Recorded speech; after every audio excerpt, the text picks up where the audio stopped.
I was once looked at as dirt underfoot.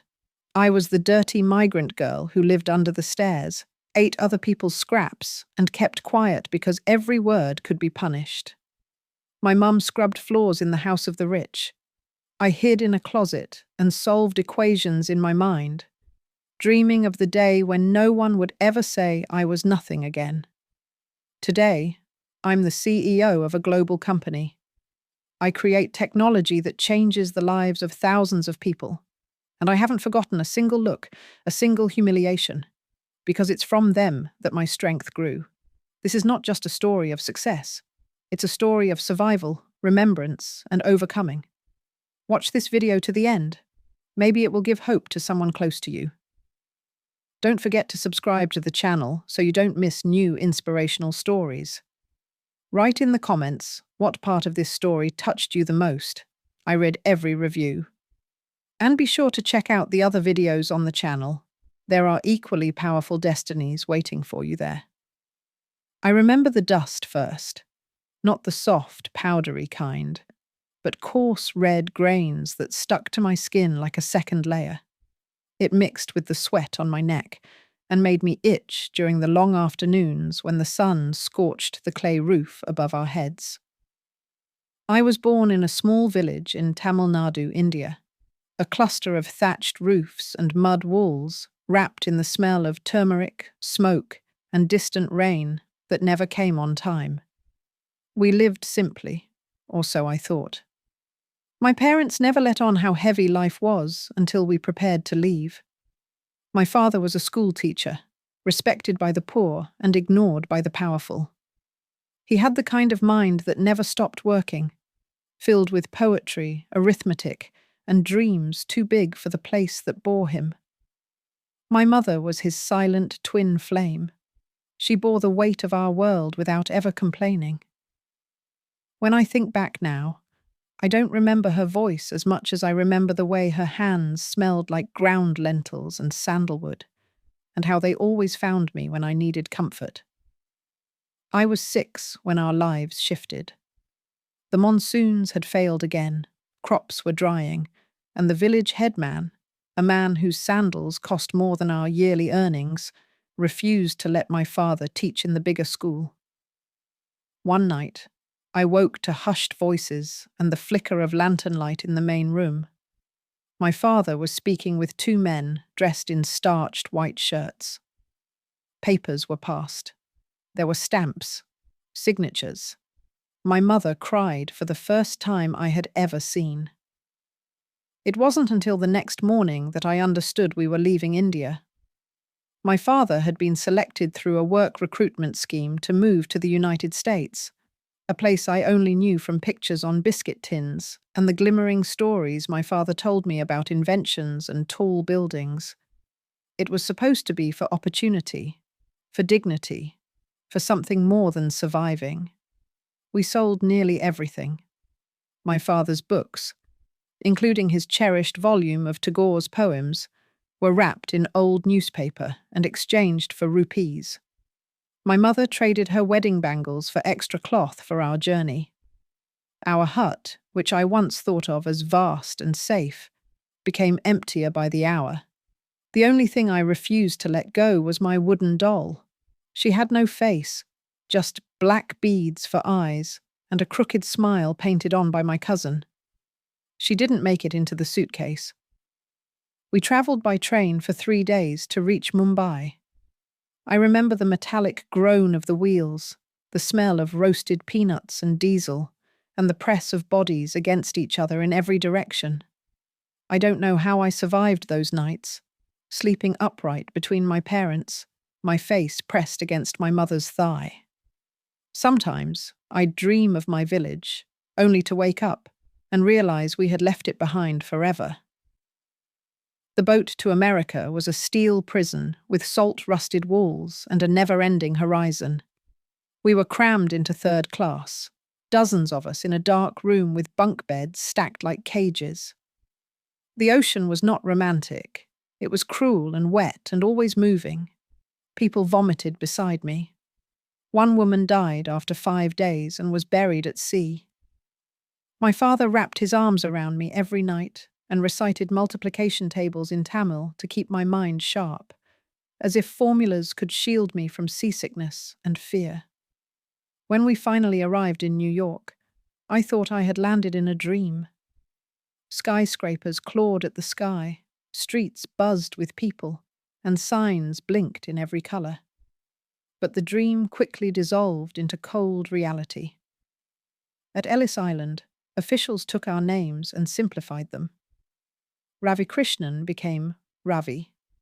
My father didn't argue. We were assigned as domestic workers. My father a groundskeeper, my mother a cleaner and cook.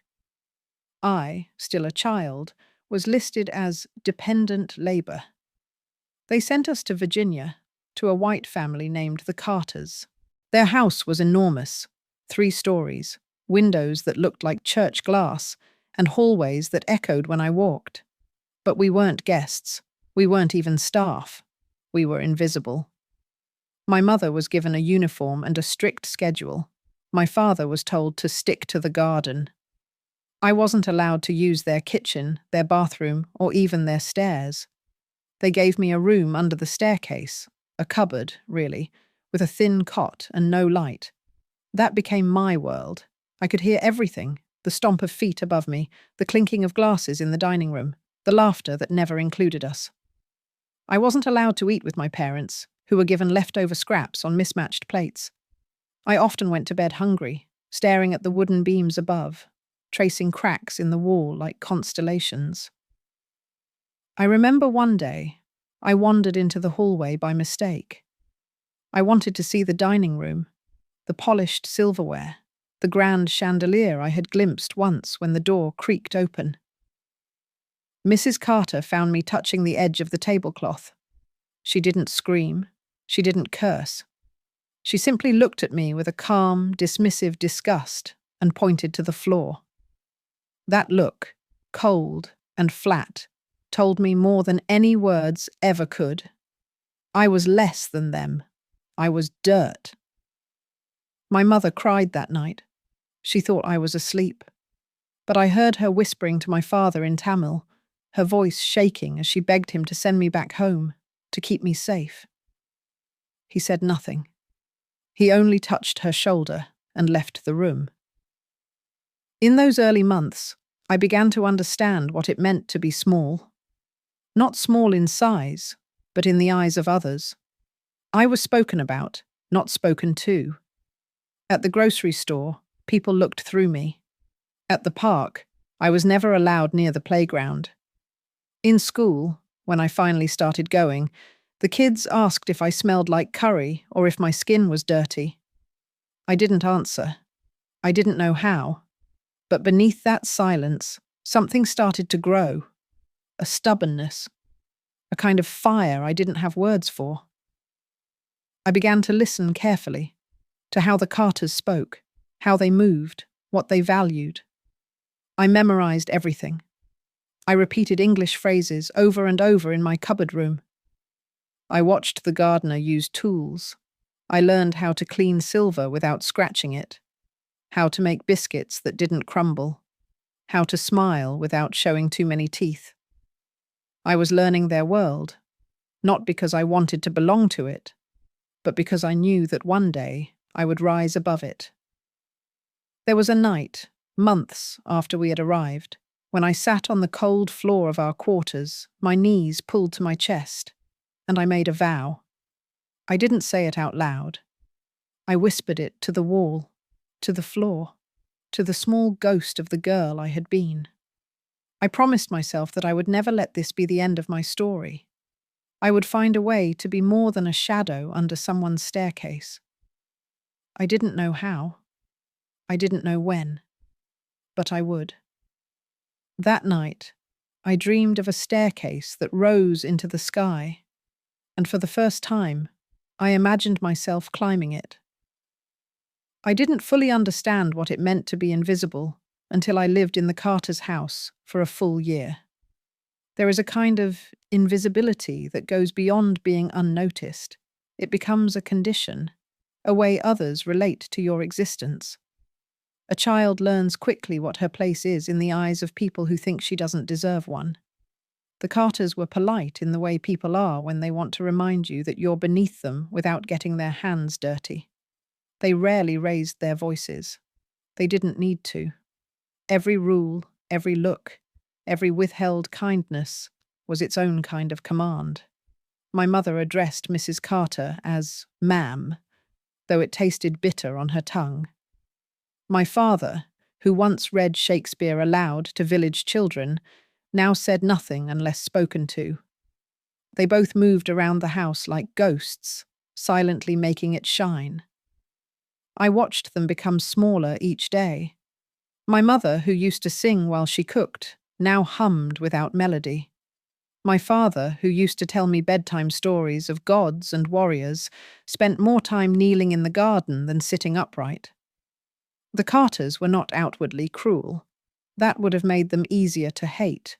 They were simply indifferent, the kind of indifference that cuts deeper than hatred, because it confirms your worthlessness with quiet certainty. We weren't part of the house. We were part of the mechanism that made the house run, like wires hidden behind the walls, only noticed when something failed. They never invited us to sit in the living room. My mother once stepped onto the carpeted hallway to retrieve a dropped rag, and Mrs. Carter asked her to clean her footprints from the rug. When guests arrived, we disappeared into the basement. If asked, we were the help, not people, functions. Even my body learned the language of invisibility. I walked softly, learned not to make eye contact, not to ask for things, not to speak unless addressed. My cupboard room became more than a sleeping space. It was a boundary, an exile, and oddly, a place of safety. It was the only corner of the house that was fully mine. Every night, I lay on my cot and stared at the underside of the staircase, listening to the creaks as the Carters walked above me. Sometimes, I imagined them as giants or monsters, only half human. Other times, I imagined myself walking up those stairs and not being stopped. It was a silly thought, but it made sleep easier to find. School wasn't much different. They put me in the second grade, though I was nearly 8. I was quiet, with clipped English and clothes that didn't match. The other children made fun of my name, my lunch, my skin. They asked if I had a dot on my forehead, if I was going to become a maid like my mummy. I didn't answer. I stopped bringing lunch. I stopped raising my hand. The teachers were not cruel, just uninterested. They didn't see me. I did the work, often better than the others, but they assumed I had copied. One teacher once praised me in front of the class for finally understanding subtraction, a concept I had mastered before I could read English. I said nothing. Praise that comes with surprise is not really praise. It is a reminder that no one expects you to succeed. At home, the pattern continued. My mother cooked 3 meals a day for the Carters. I was not allowed to eat any of it unless they left leftovers. Once, I touched a peach from the fridge, and Mrs. Carter told my mother to teach the girl not to steal. I didn't understand the word then, but I understood the shame that followed. There was no bedroom for me, no books, no toys, no gifts. I watched their children get new clothes, bicycles, trips to the zoo. I watched from the window when they left the house. They never spoke to me. They looked through me, like the glass was not even there. And yet, I watched them carefully. I watched how Mrs. Carter kept her keys, how she spoke on the phone, how she smiled only when others were watching. I watched Mr. Carter read the newspaper and complain about taxes, unaware that the people who cleaned his toilets were the reason he could leave for work without worry. I began to see their lives not as superior, but as performative, layers of rituals and routines designed to make them feel important. At night, I started talking to myself in English, whispering phrases I heard them say, practicing, repeating. I listened to their children's TV shows from behind the hallway door. I mimicked the sounds. It became my secret language school. Sometimes I repeated things so many times I dreamed in English. Jagged, broken dreams where I had a voice and no one could ignore me. One day, I accidentally walked into the living room while the Carters were hosting neighbors. I had been dusting the hallway and didn't hear them arrive. The conversation stopped the moment they saw me. I stood still, frozen with the rag in my hand. One of the women smiled, not kindly but curiously, and asked if I was part of the furniture. The room erupted in laughter. I didn't cry. I walked backward and closed the door softly. That night, my mother held me and told me not to listen. But I did. I listened to everything. It was during those months that I began to build the foundation of something I wouldn't understand until much later. Defiance. Not loud, not rebellious in the way the Carters might notice. Mine was quiet. It was the act of remembering who I was when the world told me to forget. When I turned 9, Mrs. Carter gave me a plastic brush. "For your hair," she said, handing it to me like an offering to a statue. It was the first object given to me in that house. I didn't use it. I kept it under my cot, hidden, not out of gratitude, but because it reminded me that I existed. One afternoon, as I helped my mother carry folded laundry to the upper floor, I heard Mrs. Carter talking on the phone. "She's bright. I'll give her that," she said, not knowing I was near. "But it doesn't matter. She'll never amount to anything. They don't know how to dream like we do." That was the moment. That sentence. It struck like a stone through glass. Until then, I had believed my place in their world was all there was.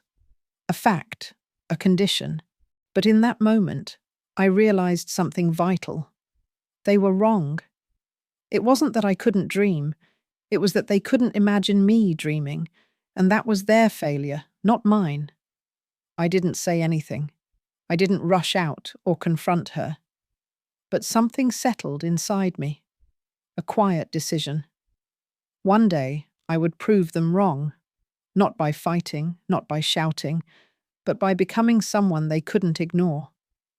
That night, I took the plastic brush from under my cot and threw it away. From then on, I studied every moment I wasn't being watched. I stayed later at school to use the library. I read the old, discarded textbooks. I memorized science facts and copied math problems into the margins of newspapers my father brought home from the garden waste. I became a machine for learning, feeding myself on knowledge like it was air. And slowly, the invisibility began to crack. Not because the Carters changed, but because I did. I stopped waiting to be seen. I started seeing myself. I didn't fall in love with numbers because I wanted to. I clung to them because they were the only things in my world that made sense. Words could be twisted. Looks could hurt. People could lie. But numbers never judged. They didn't laugh. They didn't recoil. And they didn't tell me I didn't belong. They had rules, clean and universal. And once you understood them, you could predict the outcome. They became the only truth I could rely on. It began with boredom.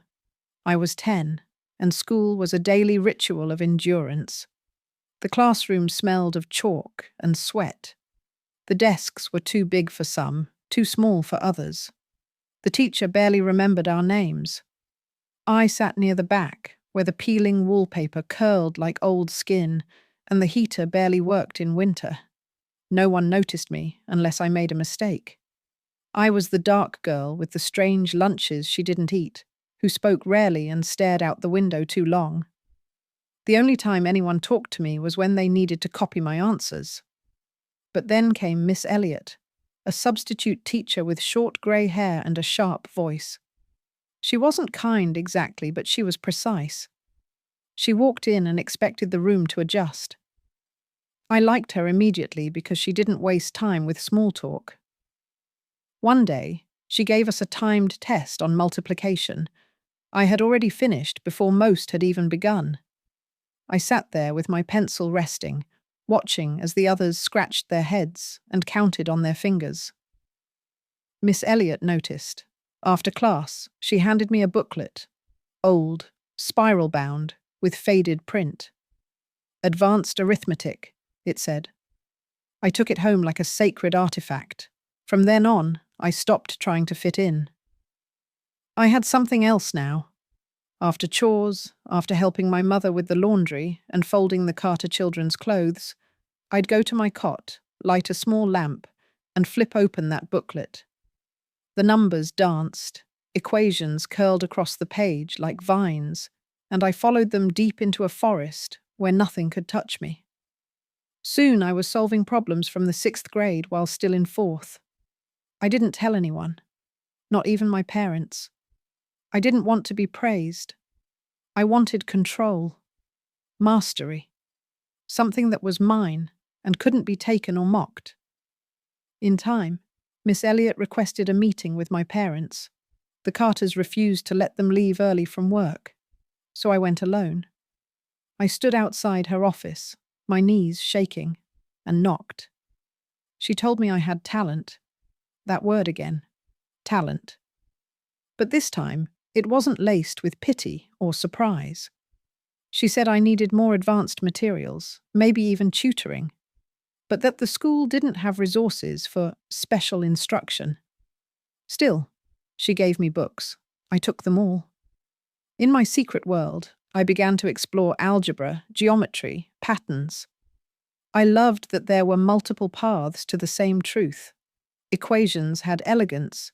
If you followed their rules, they respected you. They didn't care what color your skin was, what your last name sounded like, or whether you lived under a staircase. At school, I entered the district math competition without telling anyone. I filled out the form myself and forged a parent signature. I took the bus on a Saturday morning and walked into a hall full of children in uniforms, pressed, white, clean. I was wearing clothes donated to the church and shoes a size too big. They looked at me, some with confusion, some with amusement. But I didn't flinch. The moment the test began, the world shrank. It was just me and the paper. I solved everything. Not because I wanted to win, but because I needed to prove, to myself most of all, that I was real, that I mattered. A week later, my name was announced over the school intercom. I had placed first in the entire district. Silence followed, then murmurs. Then the teacher said, "That must be a mistake." I was called into the principal's office. I thought they were going to accuse me of cheating. Instead, they congratulated me, awkwardly, reluctantly, and took a photo of me holding a certificate in front of a blank wall. It was never printed in the school paper, but it was sent home. Mrs. Carter opened the envelope before my mother could. She looked at the certificate, raised an eyebrow, and left it on the counter like junk mail. That night, my mother framed it using cardboard from a discarded cereal box and plastic wrap. She hung it by my cot with thumbtacks. It shimmered in the lamplight like something sacred. I didn't cry. I smiled just a little and went back to my studies. After that, I started being noticed, not by the Carters, but by teachers. Some were curious, others skeptical. One gave me an old calculator from her drawer, as if offering a weapon. I guarded it like a precious gem. The more I learned, the more I saw the world differently. I began to see angles in shadows, symmetry in leaves, ratios in recipes. The structure of things, the hidden logic, revealed itself, and with it, a sense of control I had never had before. I began to tutor younger students, sometimes unofficially. A few parents didn't want their kids learning from me. Others were too proud to admit they couldn't help their own children. But the ones who did, mostly immigrant families like ours, trusted me. I was building something wordlessly. At home, life didn't change much. The Carters still ignored us. We still cleaned, folded, cooked. But I walked with a straighter back. I knew something they didn't. I was on my way somewhere they could never follow. At school, a counselor suggested I apply for a special program, an advanced track in mathematics and science. It meant transferring schools.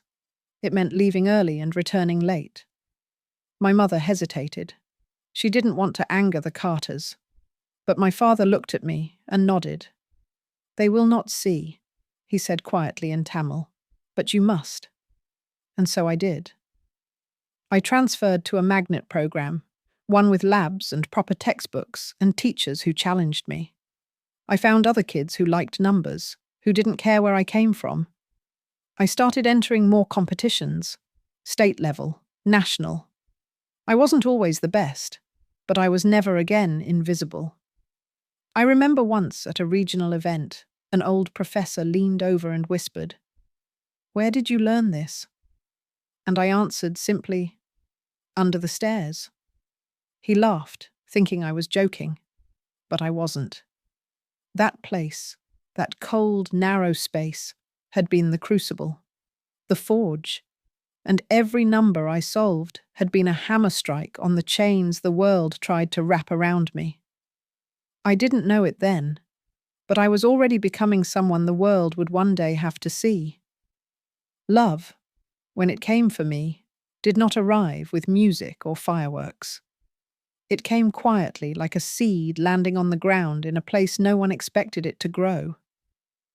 I was 17 when I was accepted into the university program, a small but rigorous school with a strong engineering track, and a scholarship that covered nearly everything.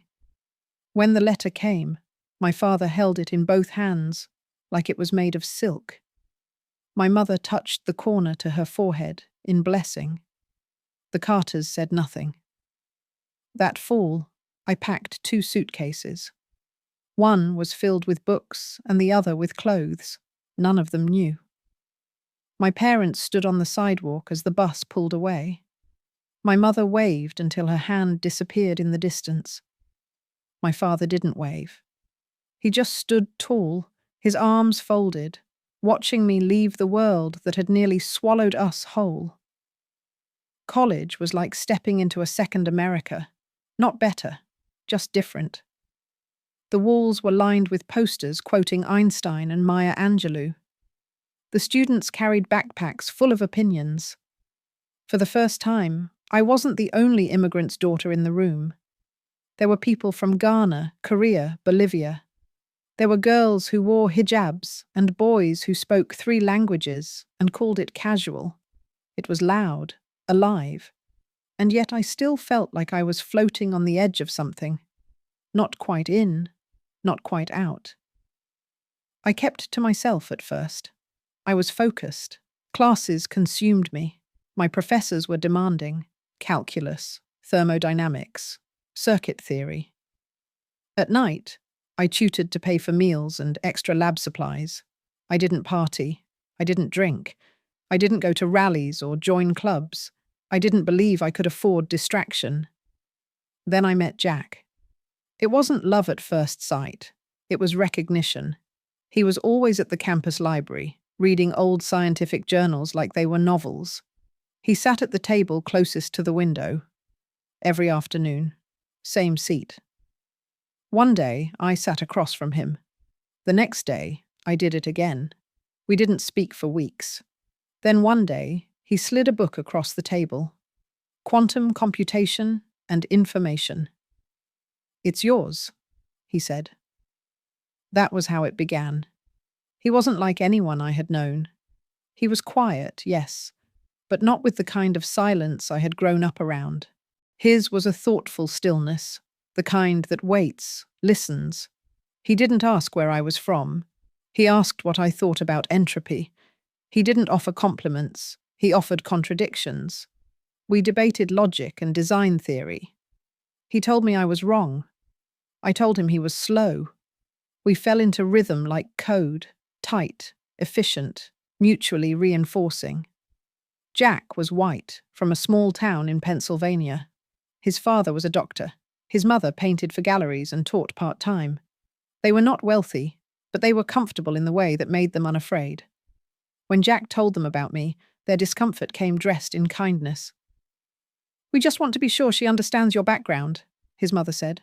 "These things can be complicated." I understood perfectly. I had lived under that tone all my life. My own parents reacted with silence. My mother folded clothes for the third time that day. My father nodded, slowly, then went outside to trim hedges that no longer needed trimming. They were afraid, not because of Jack, but because they knew what the world could do to people who crossed invisible lines. My mother whispered, "They won't accept you. Not fully." I didn't know if she meant his family or his country, but Jack didn't care, and I believed him. We started living together in our final year, a small basement apartment with one window and a leaky faucet. It was the first time I had ever lived in a space that felt mine. We cooked lentils and pasta. We argued about the thermostat.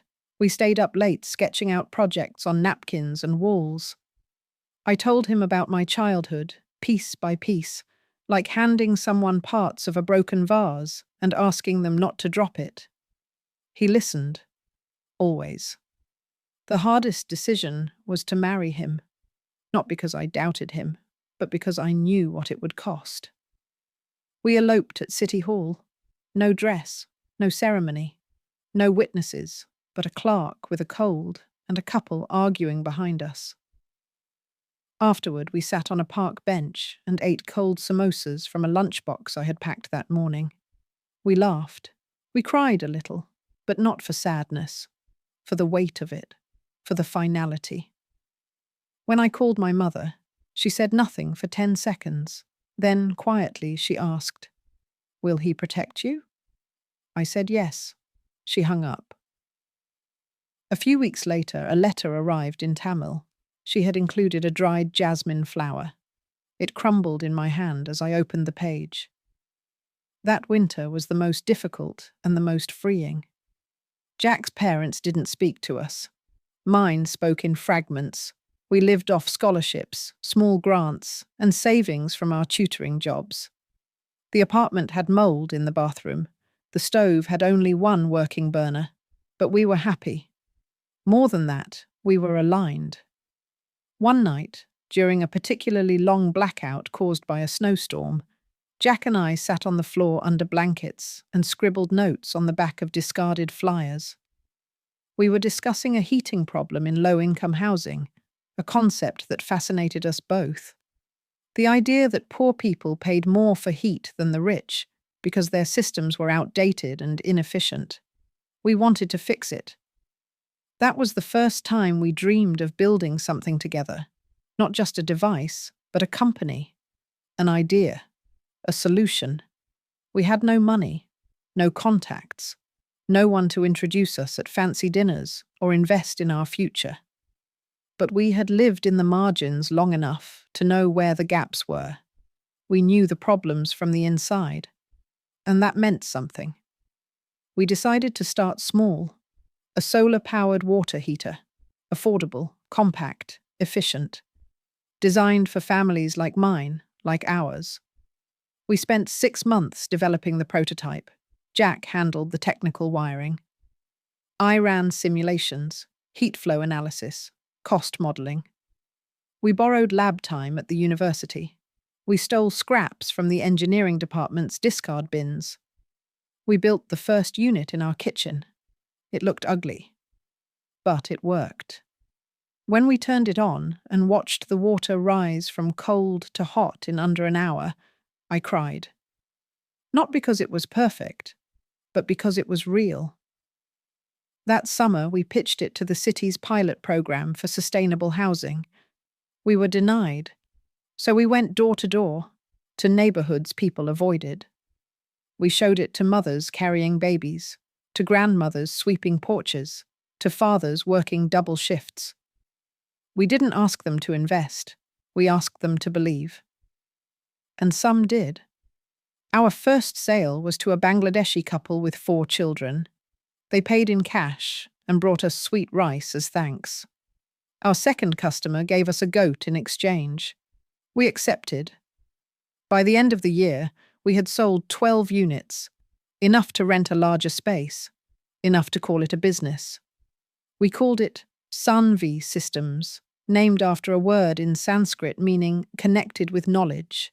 It was a nod to our pasts, to my mother, to his love of language, to the truth that brought us together. We were still broke, still doubted, but we were building, brick by brick, code by code, dream by dream. His was a thoughtful stillness, the kind that waits, listens. He didn't ask where I was from. He asked what I thought about entropy. He didn't offer compliments. He offered contradictions. We debated logic and design theory. He told me I was wrong. I told him he was slow.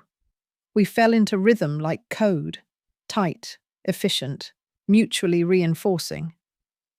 Jack was white, from a small town in Pennsylvania. His father was a doctor. His mother painted for galleries and taught part-time. They were not wealthy, but they were comfortable in the way that made them unafraid. When Jack told them about me, their discomfort came dressed in kindness. "We just want to be sure she understands your background," his mother said. "These things can be complicated." I understood perfectly. I had lived under that tone all my life.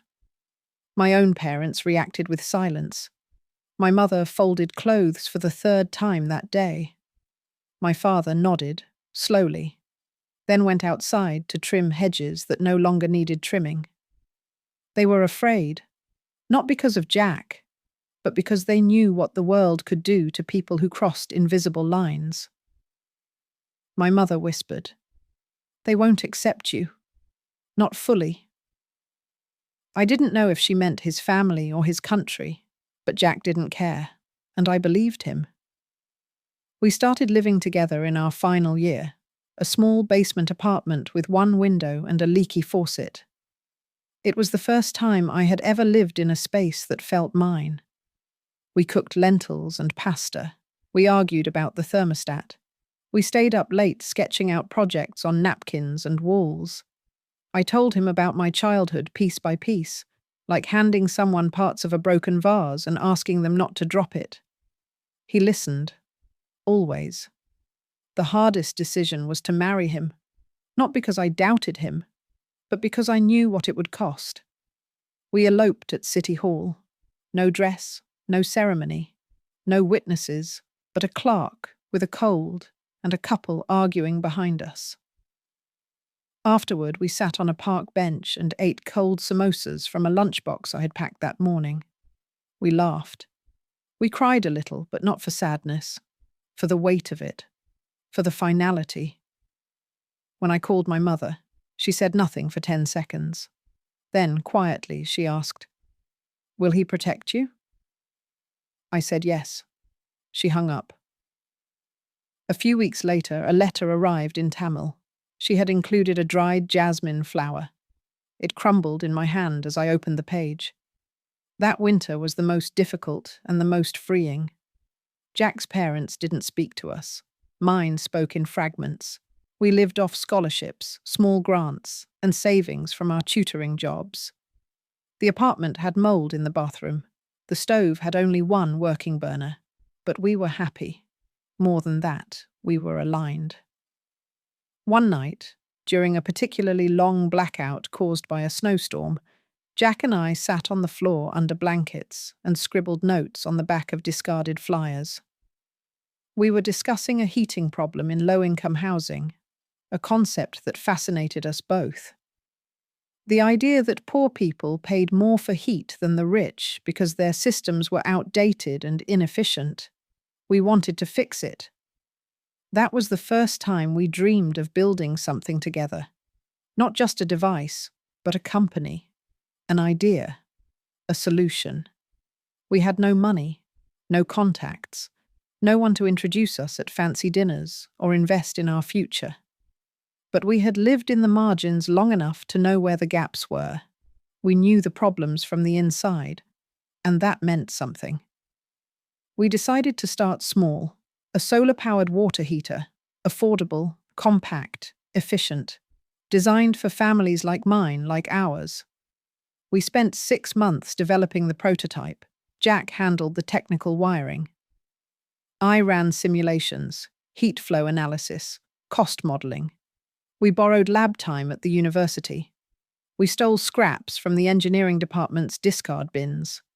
We built the first unit in our kitchen. It looked ugly, but it worked. When we turned it on and watched the water rise from cold to hot in under an hour, I cried. Not because it was perfect, but because it was real. That summer, we pitched it to the city's pilot program for sustainable housing. We were denied, so we went door to neighborhoods people avoided. We showed it to mothers carrying babies, to grandmothers sweeping porches, to fathers working double shifts. We didn't ask them to invest. We asked them to believe. And some did. Our first sale was to a Bangladeshi couple with 4 children. They paid in cash and brought us sweet rice as thanks. Our second customer gave us a goat in exchange. We accepted. By the end of the year, we had sold 12 units, enough to rent a larger space, enough to call it a business. We called it Sanvi Systems, named after a word in Sanskrit meaning connected with knowledge. It was a nod to our pasts, to my mother, to his love of language, to the truth that brought us together. We were still broke, still doubted, but we were building, brick by brick, code by code, dream by dream. And for the first time in my life, I didn't feel like I was surviving someone else's world. I was making my own. We didn't have a business plan. We didn't have a mentor or seed funding or even a printer that worked properly. What we had was one working prototype, a notebook filled with ideas, and a garage that smelled like mildew and failed dreams. It was winter when we moved in, and the concrete floor never seemed to warm. The wind leaked through the cracks, and every time the pipes groaned, I wondered if the house above us, the small rental we could barely afford, was about to collapse. But for the first time, that space felt holy. That garage was ours. There were no voices telling us we didn't belong, no footsteps overhead defining our ceiling. It was just the two of us, a whiteboard, wires, and an idea that wouldn't let us sleep. We started building before we knew how to sell. Our product was simple in theory, a compact solar-powered water heating unit designed specifically for households living under the poverty line. Most homes in those neighborhoods still relied on inefficient systems that wasted energy and money. We'd studied the heat loss curves, the average energy bills, the mechanical decay in old housing infrastructure. We knew the data, but more importantly, we knew the people. I had lived in homes where you had to boil water in a kettle to bathe, where turning on the heater meant risking a gas leak, where people didn't just need efficiency, they needed dignity. The prototype had worked, but it was clunky and fragile. Our first few weeks in the garage were about translating vision into something repeatable, sturdy, and intuitive. We scavenged scrapyards for tubing, borrowed measuring instruments from old professors, and bought cheap solar panels online that arrived cracked more often than intact. Our walls were covered in hand-drawn schematics and red X's where something had failed. Again. Jack worked on circuitry while I focused on modular design and cost optimization. I built Excel models that lived on a second-hand laptop with a flickering screen. I calculated material costs to the cent and created scaled pricing for different regions. I ran simulations in free trial versions of software I had to reinstall every week. It was exhausting, glorious work. And it was ours. But building was only one war. The other was convincing the world to care. We weren't startup material. We didn't go to Stanford. We didn't speak the language of venture capital. We didn't have polished pitch decks or insider connections. Every email we sent to potential partners or grants was either unanswered or politely declined. One investor told us bluntly, "Solar is sexy, but low-income homes aren't. There's no narrative here." That sentence stuck in my ribs for months. But I knew better. I had lived the narrative. I knew what it meant to be ignored. I had boiled water in silence and carried buckets for my mother. I didn't need their imagination. I had my own. So we went to the people. We knocked on doors. We offered free installations in exchange for feedback. We visited churches, mosques, temples, schools. We printed flyers and handed them out at community fairs, bundled up in second-hand coats. Some days, no one listened. Other days, a grandmother would open the door and say, "Come in," and that was all we needed. Our first 20 customers paid what they could. Some gave us food instead of money. One family offered babysitting services for future clients. We accepted everything. Every act of faith was fuel. Word spread. Slowly, unevenly. But it spread. People trusted us because we looked like them, spoke with accents, knew how to listen instead of sell. Then came the breakthrough. A local news station picked up our story. Young couple brings solar warmth to forgotten families. It was 3 minutes long and aired at 6:45 a.m. on a Tuesday. But the next day, our inbox flooded. Emails from non-profits, public housing agencies, small mayors' offices. They wanted demos. They wanted specs. They wanted to know if we could scale. We couldn't. Not yet. But we said yes anyway. That month, we pulled 14 straight-hour days. Jack redesigned the heat exchanger from scratch. I learned to solder. We trained 2 friends from the community to help with installation and paid them more than we paid ourselves. We moved assembly into a friend's unused auto shop. We set up a basic website. We bought a domain name. We registered the company officially. Sanvi Systems was born not with a ribbon cutting, but with scraped knuckles and unpaid bills, and a gut belief that we were doing something that mattered. Still, growth was painfully slow. We didn't break even until our 3rd year. We ate rice and lentils 5 days a week. I wore the same pair of shoes until they split at the soles. Jack worked part-time fixing laptops. I tutored high school math late into the evenings. We took no salary, only what was necessary to keep building. Every week came with new obstacles. One shipment of panels was delayed by a customs issue. Another batch of wiring arrived defective. A cold snap froze several units, forcing us to redesign the casing with better insulation. We learned everything the hard way, through failure, through pain, through constant recalibration. But we also learned how to lead. I made a point to hire women, especially those who had been overlooked, former homemakers, single mothers, older workers dismissed by other employers. We trained them ourselves. I watched one woman, Sita, go from never having touched a power tool to managing installations across an entire district.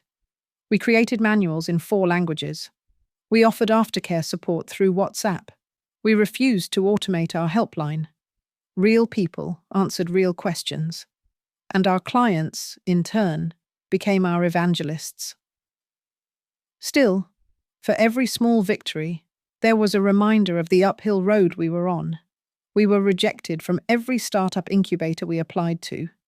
Our loan applications were often lost. And yet, every time I stood in a kitchen and saw a mother turn on her new heater and touch hot water without fear, I remembered why we had started. One day, a young girl, maybe 8 years old, watched as I explained how the heater worked. She didn't speak, just stared. When I finished, she said, "You made this?" I nodded. She said, "So I can make things too?" That was the moment I realized. We weren't just building products, we were building permission. We were telling people who had never been told they could dream, that not only could they already were. By the end of our 3rd year, we had reached 5 states. By the end of our 5th, we had contracts with 2 housing authorities and a growing wait list of neighborhoods we couldn't reach fast enough. And through it all, we kept returning to the same principle. Technology should not be a luxury. Comfort should not be a privilege. Innovation should not only serve the powerful. So we stayed small, intentional, human. We never built for the investor decks. We built for the girl who watched her mother boil water in a rusted pot and wondered if life could ever be easier. We built for me. I never dreamed of building an empire. I dreamed of safety, of heat in the winter, of a home where my mother didn't cry in secret. I dreamed of not having to ask permission to stand where others stood freely. If you had told me then that I would one day lead a company known in every state, advise governments, or appear in magazines beside people who once would not meet my eye, I would have thought it a cruel joke, but here we were. Sunvi Systems had grown from a garage-bound idea to a quiet force in the world of accessible technology. Not loud, not flashy, but steady, like a drumbeat rising from the streets. Our water heaters were now in over 20,000 homes. We had begun developing modular solar grids for entire apartment complexes. We didn't measure success in IPO milestones or press releases. We measured it in dignity restored, in bathrooms where children didn't cry from cold showers, in elderly couples who no longer feared their utility bills. But success brings scrutiny, and scrutiny reveals resistance. As we expanded, I started noticing the shape of dismissal changing. In the early years, we were ignored. Later, we were tolerated, as if our success was a statistical anomaly. But when we began influencing policy, suggesting reforms in housing codes and energy subsidies, when we were invited into rooms where billionaires and bureaucrats shook hands, then we became a problem. They didn't say it outright. That's not how these things work. They said it with smiles too long, introductions too vague. They questioned the scalability of our mission, the profit potential of our demographic. One man, a board member of a national clean energy fund, asked me, "Why are you building for the poor? They can't sustain growth." I looked him in the eye and said, "Growth isn't the only metric that matters. Survival is. Dignity is." He laughed, as if I had confused poetry for policy. But not everyone laughed. There were those who saw what we saw. Architects in Detroit designing housing around solar layouts. City councils in Texas and Oregon proposing legislation inspired by our service model. Universities inviting us to co-develop programs that trained underrepresented youth in sustainable tech. Slowly, steadily, our work was shaping not just homes, but systems. And yet, I often thought about the beginning, about my parents. My mother finally retired from domestic work at 65. It took me a year to convince her. She kept saying, "What would I do with all that time?" I bought her a small house, hers, in her name, with a garden in the back. The first time she turned on her tap and hot water came out instantly, she touched the faucet like it might disappear. Then she looked at me and said, "I can smell the old house, but I don't miss it." My father, sadly, didn't live to see our company bloom. He passed quietly one autumn evening, holding one of our first solar control panels in his lap like a sacred object. We buried him with it. It felt symbolic, as if the tools he never had in life would go with him into rest. After that, I stopped hiding the truth. I began to speak publicly, not just about our technology, but about our story. I spoke at conferences, at summits, even at TED. I told them about the cupboard under the stairs, about Mrs. Carter and the brush, about how humiliation had shaped me far more than ambition ever could. Some people were moved, some were made uncomfortable. At one forum, a clean energy entrepreneur asked me if I thought I was using victimhood as leverage. I smiled and said, "You call it victimhood. I call it origin.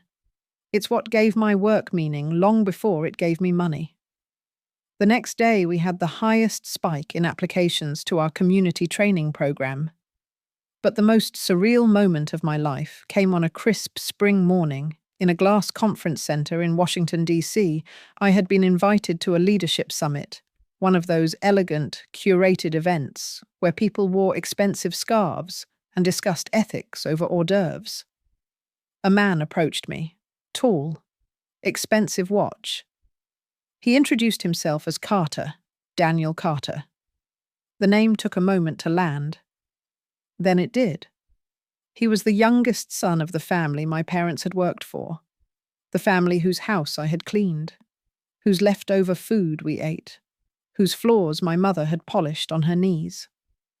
He was polite, even warm. He said he had heard about our company. He congratulated me. He asked if I remembered his parents. I said I did. Then he paused. There was a flicker of recognition in his eyes, but he couldn't place me. Not fully. I had changed. My clothes, my voice, my posture. I was no longer the silent girl under his dining room table. I was the keynote speaker. He didn't remember, and I didn't remind him. That was the first time I truly understood power, not as dominance, but as liberation from needing to be acknowledged. I didn't need him to know who I was. I knew. That was enough. After that encounter, I started writing more, speaking more, not about revenge, but about rebuilding, about what it means to rise not in spite of shame, but because of it. I partnered with shelters for women escaping domestic labor exploitation. We expanded our factory training programs. We launched Sanvi Scholars, a foundation to fund girls in STEM whose families lived below the poverty line. Our board remained small. We refused several buyout offers from larger corporations. We kept control. We stayed true to our roots, not out of pride, but out of memory. The memory of the silence, the cracked hands, the hush in my mother's voice, the moment under the stairs when I had promised myself, never again. At one point, I stood in front of the United Nations during a summit on sustainable development. I spoke about the relationship between technology and inequality, about how progress, if designed only for the wealthy, is not progress, but reinforcement. I ended by saying, I grew up in a house where people like me were not seen. We cleaned, we cooked, we kept the lights on. But no one ever asked what we dreamed. Today, I build the lights. And I ask. It was the only standing ovation I've ever received that made me cry. Not because I felt seen, but because I knew, in that moment, that I had become a mirror for all the unseen. My granddaughter is holding a camera. She's perched on the edge of my garden bench, barefoot, wearing a hoodie too large for her frame. Her hair is tied in a careless bun, and she chews the end of a pencil while checking the frame again. She tells me to relax. She wants to record a video for her school project, something about family legacies. I tell her I don't know where to begin. She smiles and says, "Start anywhere. I'll edit it later." But this isn't the kind of story you edit. I lean back in my chair, feeling the sunlight stretch across my shoulders, the soft buzz of bees dancing between the jasmine vines. In the distance, I can hear the hum of the solar panel in the shed, catching energy from a sky that once only held dreams. And I begin. I was born in a village in Tamil Nadu, I say. A long, long time ago. Your great-grandfather was a school teacher, and your great-grandmother cooked rice over a fire fueled by dry palm leaves. We were poor. Not the kind of poor people talk about today. The kind of poor where even dreams feel expensive. She listens quietly, the camera light blinking softly between us. I go on. I tell her about the train to Mumbai, about the cargo ship that smelled of rust and wet rope. I describe the room under the staircase, my first room in America. I tell her how I listened to laughter through floorboards, how I was fed scraps, how I spoke with my eyes down for so many years that I had to teach myself how to lift my chin. I talk about numbers, how they saved me, how they told the truth when no one else would. I talk about the teacher who saw me, the test I won, the first time I was told that I was something more than other. Then I tell her about love, about the boy who gave me a book instead of a compliment, about the basement apartment where ideas became fire, about rice and lentils and one working burner, about building not just machines, but meaning, about Sanvi systems, about becoming not just an entrepreneur, but an architect of belonging. She doesn't interrupt. She knows not to. I talk about her great-grandmother, my mother, who lived long enough to turn a faucet and feel warmth, not humiliation, who once mopped the floors of strangers and died with the keys to her own home in her hand. I talk about the people we built for, the ones no one remembered, the invisible hands that hold up cities, raise children, keep restaurants running, build roads, clean offices before dawn. I talk about the women who wrapped their ambition in silence for generations. And the day one of them decided to speak, my voice catches. I never planned to build anything, I tell her. I only wanted to stop being erased. She puts the camera down for a moment. She doesn't say anything. Instead, she reaches for my hand. Her fingers are warm, steady. You built more than anything I've ever seen, she whispers. And I believe her, because here we are, sitting in a backyard I own, shaded by trees planted in soil that was once soaked in shame. She doesn't know what it's like to ask permission to stand in a hallway. She doesn't know the feeling of flinching at a closed door. She doesn't know what it's like to have her name mispronounced with malice. And that is the point. That is the inheritance. I don't want her to carry my pain. I want her to carry my possibility. That evening, she edits the footage. I hear snippets of my voice layered with old photos she's scanned. Black and white shots of my parents on the ship, yellowed certificates from math competitions, faded installation photos of our first water heater. She adds soft music underneath and uploads it to her YouTube channel with the title, "The Girl Who Lived Under the Stairs, My Grandmother's Story." Within a week, it spreads. Thousands of views. Comments in Hindi, Tamil, Spanish, Arabic. Women writing from Brazil, from Kenya, from Bangladesh. She sounds like my mother. This is my story too. I've never cried watching YouTube until now. One comment stands out to me. This story gave me permission to remember who I am. And I think, yes, that is the whole point. It is easy to forget when your name is on a building or your face is on a magazine where it all began. But I never forget. I wake up some mornings and still expect to see wooden beams above me. I still startle at sudden footsteps on the stairs.